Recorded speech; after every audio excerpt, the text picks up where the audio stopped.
267 নোটিশে এই বিষয়ে আলোচনার দাবি রেখেছি, এমনকি 176 নোটিশেও আলোচনার দাবি রেখেছি।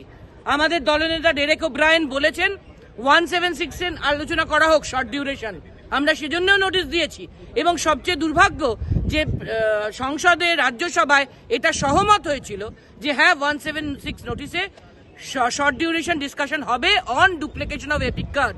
এটা নিয়ে সহমত একবার নয় একাধিকবার হয়েছে, কিন্তু দুর্ভাগ্যের বিষয় আর দুদিন বাকি, এখনো কিন্তু আলোচনার কোনো গন্ধ মাত্র নেই, বিজনেসে কোনো উল্লেখ নেই, কোনোভাবে আলোচনার কোনো সুযোগ ট্রেজারি বেঞ্চ দেবে বলে মনে হয় না। যদিও রাজ্যসভায় এ ব্যাপারে সহমত হয়েছে একাধিকবার। সেই একই রকম ডুপ্লিকেশন অন এপিক কার্ডের মতন মণিপুর নিয়েও কিন্তু আলোচনা বারবার কথা হচ্ছে হবে, কিন্তু তার কোনো লক্ষণ নেই। তাই আমরা প্রতিবাদ করেছি।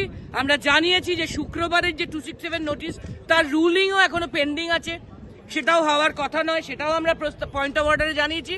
এবং তারপরে যেহেতু ডুপ্লিকেশন অন এপিক কার্ড এর ওপর মণিপুর নিয়েও কোনো আলোচনা দুদিন আছে, এখনো পর্যন্ত জানানো হচ্ছে না, তাই আমরা on protest all India Trinamool কংগ্রেসের পক্ষ থেকে, অপোজিশনের পক্ষ থেকে ওয়াকআউট করেছি। সব অপোজিশনই এ ব্যাপারে প্রতিবাদ জানিয়েছে।